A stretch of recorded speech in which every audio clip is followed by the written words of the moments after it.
Hi అండి. Welcome to our channel సౌజీ సాంద్ర రుచులు అండ్ వ్లాగ్స్. ఈ రోజు అయితే ఎపిసోడ్ 5 లోకి వచ్చేసాము. నేను చాలా ఎక్సైటింగ్ గా ఉన్నాను మీకు వంట నేర్పించడానికి. మీరు కూడా చాలా ఇంట్రెస్ట్ చూపిస్తున్నారు. చాలా మంది సబ్స్క్రైబ్ అవుతున్నారు. నేను అసలు ఎక్స్పెక్ట్ చేయలేదు. బేసిక్ కుకింగ్ రాని వాళ్ళు ఉన్నారా లేదా ఏంటి నేర్చుకుంటారా అన్న డౌట్ తో నేనైతే స్టార్ట్ చేశాను.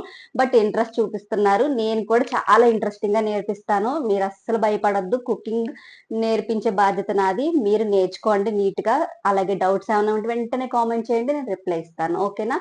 ఏమేమి రెసిపీస్ కావాలో కూడా మీరు కామెంట్ చేయండి. మీకు లాస్ట్ వీడియోలో కుకింగ్ చేసేటప్పుడు తెలుసుకోవాల్సిన కొన్ని బేసిక్ టిప్స్ అయితే మీకు షేర్ చేశాను కదా. ఈ రోజు అయితే మీకు ఆ 2 కర్రీస్ అయితే చూపిద్దాం అనుకుంటున్నాను. చాలా ఈజీ, చాలా సింపుల్ గా ఉండే రెసిపీస్ అయితే ఈరోజు చూపిస్తున్నాను. ఆలూ కర్రీ అలాగే టమాటా పప్పు చూపిస్తాను. అలాగే మనం వంట చేసే దానికన్నా ముందు మీరు నేర్చుకోవాల్సిన కొన్ని విషయాలు ఉన్నాయి. మీకు బేసిక్ టిప్స్ అయితే చెప్పాను. వంట చేసుకునే ముందు అన్ని రెడీ చేసుకోవాలని చెప్పాను కదా. ఈ రోజు అయితే నేను ఇంకొక విషయం కూడా చెప్పాలనుకుంటున్నాను. వంట చేసే ముందు కిచెన్ అంతా చక్కగా నీట్ గా తుడిచిపెట్టేసుకోండి. ముఖ్యంగా మన స్టవ్ నీట్ గా ఉంటే మనకి వంట చేయడానికి ఇంట్రెస్ట్ వస్తుంది. కిచెన్ అంతా కూడా ఎక్కడవక్కడ నీట్ గా సామాన్లు ఉన్నాయనుకోండి, మనకి వంట చేయడానికి మైండ్ చక్కగా పనిచేస్తుంది. ప్రశాంతంగా వంట చేసుకోవచ్చు. మరీ అంత క్లీన్ చేసేయడం అంటే కనీసం క్లీన్ చేసుకుంటే మనం ఏంటంటే కిచెన్ లో వంట చేయడానికి ఈజీగా ఉంటది అనమాట. అంటే మన మైండ్ ఫ్రెష్ గా అనిపిస్తుంది, మనం చేయడానికి హ్యాపీగా అనిపిస్తుంది అనమాట. ఏదైనా కూడా నీట్ గా ఉంటే ఇలా కిచెన్ సింక్ ఎప్పుడు కూడా క్లీన్ చేసేసుకోవాలండి. చూడండి, నేనైతే స్టవ్ నీట్ గా క్లీన్ చేసి పెట్టేసుకున్నాను. ఇలాంటి ర్యాక్స్ అవి మీరు చక్కగా పెట్టుకున్నారనుకోండి, అన్ని పెట్టుకోవడానికి బాగుంటది. ఇవి నేను మీషో నుంచి తీసుకున్నాను. అయితే ఆలు కర్రీ చాలా సింపుల్ గా చాలా టేస్ట్ ఉంటది తెలుసా. ఎంత సింపుల్ గా ఉంటుందో అంత టేస్ట్ ఉంటది. ఆలు అయితే తెచ్చాను అనమాట. ఇది వచ్చి 1/2 కిలో ఉన్నాయి. దీంట్లోకి ఒక ఉల్లిపాయ అయితే సరిపోతుంది అనమాట. ఇప్పుడు ఆలు కర్రీ కన్నా ముందు పప్పు టమాటా చెప్పాను కదా, పప్పు నానబెట్టాలి. సో ముందు పప్పు నానబెట్టేసుకుని ఆలు కర్రీ వండేసుకుందాము. ఈ లోపు ఇది పప్పు నానుతా ఉంటది. చాలా సార్లు చెప్పాను నా వీడియోస్ లో, పప్పు ఎప్పుడు కూడా కందిపప్పు వండే ముందు 1 గంట ముందు, అరగంట ముందుగా నానబెట్టుకుంటే మనకి గ్యాస్ట్రిక్ ప్రాబ్లం అయ్యి రాకుండా ఉంటది. చూడండి, చిన్న కుక్కర్ తీసుకున్నాను. చిన్న కుక్కర్ లోకి ఇదిగో 1 కప్పు కందిపప్పు. దీన్ని శుభ్రంగా కడిగేసి నానబెట్టేద్దాం. ఈ విధంగా నొక్కి నొక్కి శుభ్రంగా కడగాలి.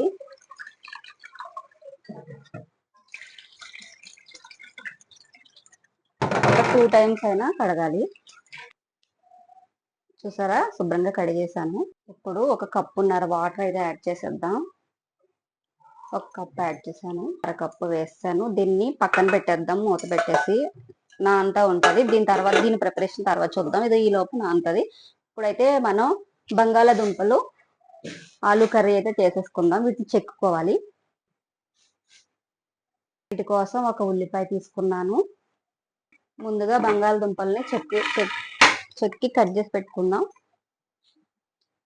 నేను చూపించాను కదా, ఈ బ్రాండ్ అయితే మనకి చక్కగా, నాకైతే ఇది బాగా పర్సనల్ గా ఇది బాగా నచ్చింది అనమాట. చెక్కడానికి బీరకాయలు కానీ, ఇలాంటి బంగాళదుంపలు కానీ, బీట్రూట్, క్యారెట్ ఇలాంటివి చెక్కుకోవడానికి నాకైతే ఈ పేలర్ చాలా బాగా నచ్చింది. దీని యొక్క లింక్ అయితే ఇస్తాను. మీషోలో కొన్నాను నేనైతే. మీకు దగ్గరలో ఏదైనా షాప్ లో కూడా ఇది దొరికితే తీసుకోండి. నాకు ఒక్కొక్కటి చాకు ఇలాంటివి అనేది ఒక్కొక్క బ్రాండ్ లో చాలా బాగా అనిపిస్తాయి అనమాట. ఇంకా నేను అదే యూజ్ చేస్తాను. నాకు బాగా అనిపించినవి అంటే సులువుగా నాకు పని అయిపోవాలన్నమాట. ఇవన్నీ ఇంకా చెక్కడం చూసారు కదా, అన్ని చెక్కేసి చూపిస్తాను. అయితే అన్ని చెక్కేసాను. ఇది వాటర్ లో వేసేసుకుందాం. ఇప్పుడు ఉల్లిపాయ కట్ చేసేసుకుందాం.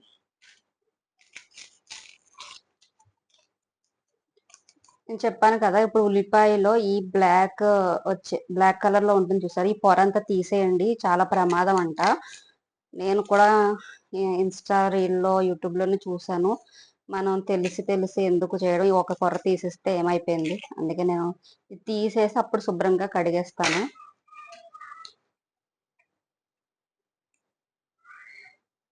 కొత్తగా వంట చేసే వాళ్ళకి ఈ ఉల్లిపాయ కట్ చేయాలంటే చాలా భయం వేస్తుంది. కళ్ళలో నీళ్ళు వస్తాయి. చాలా ఇబ్బందిగా అనిపిస్తుంది కదా.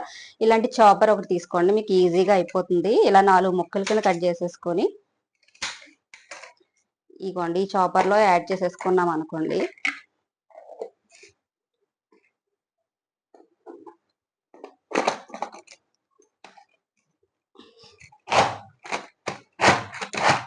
చూడండి, మీకు కళ్ళు మండే అవకాశమే లేదు. ఉల్లిపాయలు ఇలా కట్ అయిపోతాయి.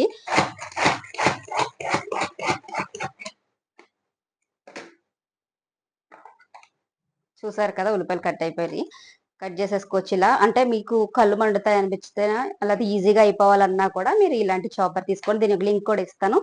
ఇప్పుడైతే మనం కర్రీ వండేద్దాం. ఉల్లిపాయలు కట్ చేసేసాం కదా, మీకు ఇష్టమైతే పచ్చిమిరపకాయలు యాడ్ చేసుకోవచ్చు. కారం ఎక్కువ పచ్చిమిరపకాయలు అంతగా వేయను నేను ఈ బంగాళదుంప కూరలో, సింపుల్ గానే చూపిస్తాను చూడండి. ఇప్పుడు ఆలు కట్ చేసేసుకుందాం. మీకు పెద్ద పెద్ద ముక్కలుగా ఇష్టం అయితే పెద్ద ముక్కల కింద కట్ చేసుకోండి. నేను ఈ సైజ్ అయితే కట్ చేస్తున్నాను, సరిపోతుంది. ఇలా త్వరగా ఉడుకుతుంది కూడా.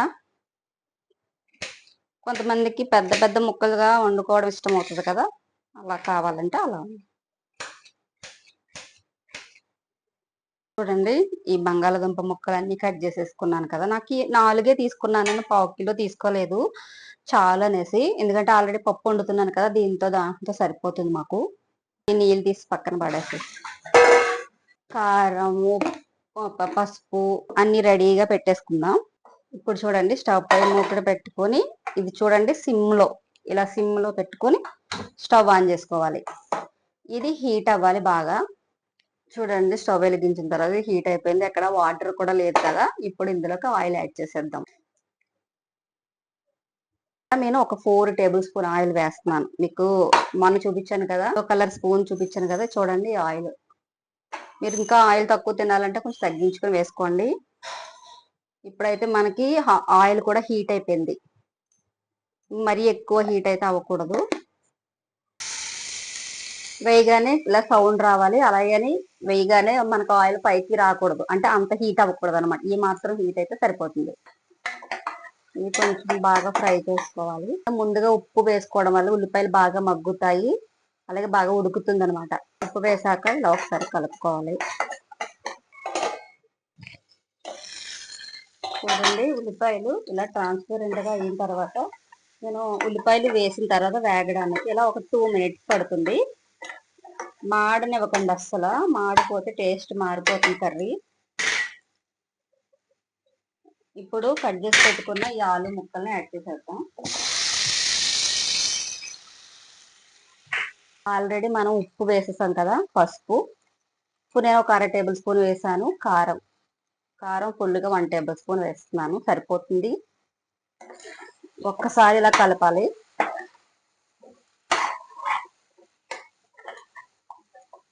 ఒక గ్లాస్ వాటర్. చూడండి, మనకి ఈ బంగాళాదుంప ముక్కలు అంతవరకు వాటర్ యాడ్ చేసుకోవాలన్నమాట. అన్నీ కూడా చక్కగా ఈ వాటర్ లో మునిగిపోయింది కదా. 2 రెమ్మల కరివేపాకు వేసేసుకుని అంతే, చాలా సింపుల్. దీన్ని ఇలా సిమ్ లోనే ఉంచాలి, అస్సలు మీడియం ఫ్లేమ్ కానీ హై ఫ్లేమ్ కానీ పెట్టొద్దు. ఇప్పుడు ఇలానే ఉంచేసి అది దగ్గరకంట ఎగిరిపోవాలన్నమాట. అప్పుడు మనకి బంగాళదుంప కర్రీ రెడీ అయిపోద్ది. చూసారు కదా ఎంత సింపుల్ వంట చేసుకోవడం. బంగాళదుంప కర్రీ చాలా ఈజీ అండి. ఈ కర్రీ మీరు ఏమి వేయలేదు కదా, టేస్ట్ బాగోదు, మసాలాలు పొడులు అని అనుకోవద్దు. చాలా టేస్టీగా ఉంటుంది. ఉడికిన తర్వాత తిన్న తర్వాత అప్పుడు చెప్పండి. ఆల్రెడీ ఇక్కడ కూర ఉడుకుతుంది, ఇక్కడేమో పప్పు నానబెట్టేసాము. ఇప్పుడైతే రైస్ అయితే కడిగి పెట్టేసుకుందాము. చూడండి, రైస్ అయితే కడిగేసాను. ఒక గ్లాస్ రైస్ కి 2 గ్లాసులు వాటర్ అయితే యాడ్ చేసుకోవాలి. గ్లాస్ కి 2 గ్లాసులు చెప్పిన వాటర్ అని చెప్పాను కదా, సేమ్ గ్లాస్ తో 2 గ్లాసులు వాటర్. ఇప్పుడు దీన్ని పక్కన పెట్టేసుకుందాం. ఆ పప్పు పెట్టేసిన తర్వాత దీన్ని స్టవ్ ఆన్ చేద్దాం. అప్పటి వరకు వద్దు, లాస్ట్ లో అంటే వేడివేడిగా అన్నం తినొచ్చు. ఈ లోపు రైస్ కూడా నానుతుంది అనమాట. ఎంతవరకు వచ్చిందో చూద్దామా. చూడండి, చక్కగా దగ్గరకంట ఎగిరిపోయింది మనకి. చూడండి, ముక్క కూడా చక్కగా ఉడికిపోతుంది. అదిగోండి, చూసారా ఎంత బాగుందో. అసలు టేస్ట్ అయితే సూపర్ ఉంది, మంచిగా కనిపిస్తుంది కదా. మెయిన్ కారంలో కూడా టేస్ట్ ఉంటుందండి. మనకు కారం మంచిదైతే కర్రీ టేస్ట్ వస్తుంది అనమాట. కారం కూడా చూసుకోండి, మంచి కారం, మిల్లులో ఆడించిన కారం. చాలా మిల్లుల్లో వాళ్ళే కారం ఆడి అమ్ముతూ ఉంటారు, మిషన్ పట్టి. చూసుకొని తెచ్చుకోండి, ఊర్లో దొరుకుతుంది మనకి. ఇంకా చూసారా దగ్గర కంటే అయిపోయింది, కర్రీ రెడీ అయిపోయింది. ఒకసారి ఉప్పు చూసుకుని సరిపోతే యాడ్ చేసుకుందాం. ఉప్పు కూడా సరిపోయింది, ఎందుకంటే నాకు అలవాటే కాబట్టి ముందుగానే సరిపడినంత వేసాను. ఉల్లిపాయలు వేగినప్పుడు వేసాను కదా, అదే సరిపోయింది. కారం మీకు కావాలనుకుంటే యాడ్ చేసుకోవచ్చు. అంతే, మనకి ఇంకా ఆలూ కర్రీ రెడీ.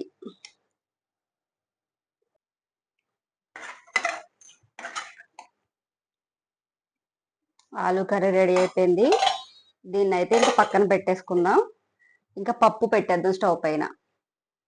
ఇంకా పప్పు పెట్టాలంటే ఇందులోకి మనం కొన్ని వేసుకోవాలి. పప్పు టమాటా కాబట్టి పప్పులోకి 3 టమాటాలు, ఒక పెద్ద సైజు ఉల్లిపాయ నేను ఆల్రెడీ చిన్న ముక్క కట్ చేసి ఉంచాను అనమాట. అందుకని ఆ ముక్క కూడా వేసేసుకుంటున్నాను. ఇందులో ఒక చిన్న ఉల్లిపాయ అయితే సరిపోతుంది. ఇలా చిన్న చిన్న ముక్కల కింద కట్ చేసుకుని మనం నానబెట్టుకున్న ఈ పప్పులోకి యాడ్ చేసుకోవాలి. పచ్చిమిరపకాయలు ఒక 2 వేస్తున్నాను. నేను ఒక చిన్న కప్పు పప్పు తీసుకున్నాను కదా, మీకు స్పైసీగా కావాలంటే ఇంకొక 2 పచ్చిమిరపకాయలు యాడ్ చేసుకోండి. టమాటాలు వచ్చి ఇలా మీడియం సైజ్ టమాటాలు ఒక 3 తీసుకున్నాను. ఒకటి చిన్నగా ఉంది కదా టమాటా, సరిపోతుంది అనమాట. సో ఈ 3 టమాటాలని ఇలా కట్ చేసుకుని మనం ఈ పప్పులోకి యాడ్ చేసేసుకోవాలన్నమాట. చాలా ఈజీ అండి పప్పు టమాటా కూడా. కాకపోతే కందిపప్పు కొంచెం ముందుగా నానబెట్టుకుంటే మనకి టేస్ట్ అయితే ఇంకా బాగుంటుంది. ఇప్పుడు ఇవన్నీ కూడా స్టవ్ పై పెట్టేసి పసుపు, ఉప్పు, అలాగే రుచికి సరిపడినంత ఉప్పు వేసుకోవాలి. కారం 1 టేబుల్ స్పూను, అలాగే కొంచెం ఆయిల్ వేసుకొని స్టవ్ మూత పెట్టేసుకొని స్టవ్ ఆన్ చేసేసుకోవడమే. సిమ్లో పెట్టుకుని ఆన్ చేసుకొని మీడియం ఫ్లేమ్లో పెట్టుకోండి. విజిల్స్ మనకి 3-4 విజిల్స్ వస్తే మనకి పప్పు ఉడికిపోతుంది. ఆల్రెడీ నానబెట్టాం కాబట్టి 3 విజిల్స్ అయినా పర్వాలేదు. ఇప్పుడైతే పక్కనే నేను రైస్ కూడా కడిగి పెట్టేశాను. పప్పు ఉడికిపోయింది. సరే, పప్పు గుత్తితో కలబెట్టేసుకుందాం.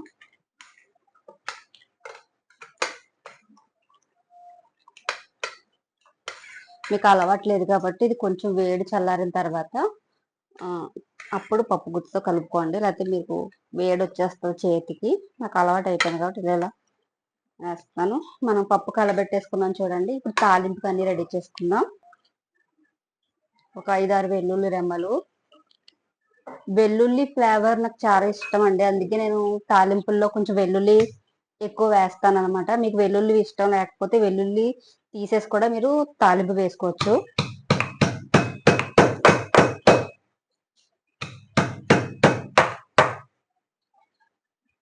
ఇలా దంచుకోవాలి. వెల్లుల్లి దంచకుండా తాలింపులో వేసామంటే పేలి మొహం మీదకి ఆయిల్ పడే ప్రమాదం ఉంటుంది. సో ఎప్పుడు తాలింపులో వెల్లుల్లి వేసే ముందు దంచుకుని వేసుకోండి ఇలాగా. ఓకేనా, ఇవి రెడీ పెట్టుకుందాం. జీలకర్ర ఒక 1/2 టేబుల్ స్పూన్, ఎండుమిరపకాయలు, కరివేపాకు, ఇవన్నీ నేను ఇలా రెడీ పెట్టుకుని, ఇంగువ డబ్బా కూడా రెడీ పెట్టుకోండి. ఆయిల్ ఒక 2 టేబుల్ స్పూన్ల ఆయిల్ యాడ్ చేసుకుందాం. రెడీ చేసి పెట్టుకున్న తాలింపు దినుసులు అన్ని వేసేసుకుందాం. ఇంగువ వేయడం వల్ల చాలా టేస్ట్ వస్తుంది తాలింపుల్లో. పెట్టుకున్న వెల్లుల్లి వేగిపోయింది, పప్పులో యాడ్ చేసేసుకుందాం. పప్పులో తాలింపు వేసిన తర్వాత ఒక 1 మినిట్ అలా ఒక ఉడుకు పట్టనివ్వాలి. తర్వాత స్టవ్ ఆఫ్ చేసేసుకోవడం. ఉప్పు కారం అన్ని సరిపోతాయి, ఎందుకంటే అవన్నీ కరెక్ట్గానే వేసాను. ఉప్పే ఒకసారి చెక్ చేసుకుని వేసుకోవడం. సరిపోయింది, నాకు అన్ని కరెక్ట్గా ఉన్నాయి. టమాటా పప్పు ఈజీగా చాలా సింపుల్గా రెడీ అయిపోయింది. చూసారు కదా, వంట అంతా కూడా అయిపోయింది ఈరోజు. చూసారు కదా, ఈరోజు మనం ఏమేమి వండుకున్నాం. బంగాళదుంప కర్రీ ఎంత సింపుల్గా నేర్పించానో కదా, చాలా టేస్టీగా ఉంటుంది. ఇది మనం రోటీలో కూడా తినొచ్చు, చక్కగా రోటీ చేసుకొని. చూడండి, పప్పు టమాటా కూడా అయిపోయింది. ఎంత సింపుల్గా పప్పు టమాటా చూపించాను ఈరోజు వీడియోలో. అలాగే మనకి రైస్ కూడా ఒక పక్కన అయిపోయింది. వంట చాలా చాలా సింపుల్గా అయిపోయింది కదా. చూసారు కదా, వంట అంతా ఈజీగా చేసేసాను. అన్నీ అయిపోయినాయి. అన్నం, పప్పు టమాటా, బంగాళదుంప కూర చాలా ఈజీగా, పప్పు టమాటా, ఇవన్నీ మీకు చాలా క్లియర్గా అర్థమయ్యేలా అన్ని ఎక్స్ప్లెయిన్ చేశాను. మీకు ఎలా అనిపించింది, మీకు అర్థమైందా లేదా ఈ కర్రీస్? చెప్పండి. అలాగే మీకు ఇంకా ఏమైనా రెసిపీస్ కావాలంటే గనుక కామెంట్ చేయండి. ఈ వీడియో నచ్చితే ప్లీజ్ లైక్ చేయడం మర్చిపోవద్దు. లైక్ చేయండి. అలాగే సబ్స్క్రైబ్ చేసుకోండి. కొత్తగా చూస్తుంటే గనక ప్లీజ్ సబ్స్క్రైబ్ చేసుకొని ఛానెల్ సపోర్ట్ చేయండి. మీరు సబ్స్క్రైబ్ చేసుకొని, లైక్స్ చేసి, కామెంట్స్ చేస్తున్నారనుకోండి, నాకు నేర్పించడానికి ఇంకా ఇంట్రెస్ట్ వస్తుంది. ఇంకా బాగా ఎక్స్‌ప్లెయిన్ చేస్తాను. కొంచెం భయపడుతున్నాను ఇవన్నీ చెప్పడానికి కూడా నాకు. అంటే చెప్పే విధానం సరిగ్గా ఉంటుందో లేదా అనేసి. సో, అది వీడియోలో కదా! డైరెక్ట్‌గా అయితే ఇంకా చాలా చెప్తాను. ఇది వీడియోలో కాబట్టి కొంచెం మాట్లాడే విధానంలో ఏదైనా మిస్టేక్స్ ఉంటే ఏమీ అనుకోకండి. అలాగే హైప్ పాయింట్స్ కూడా ఇవ్వండి. హైప్ చేయండి. కామెంట్స్ పక్కన హైప్ అని ఉంటుంది. హైప్ చేశారంటే నా వీడియో ఇంకొంతమందికి రీచ్ అవుతుంది. నాకు సపోర్ట్ చేసిన వాళ్ళవుతారు. ఓకే. బాయ్. బాయ్. నెక్స్ట్ వీడియోలో కలుద్దాం. Thank you for watching.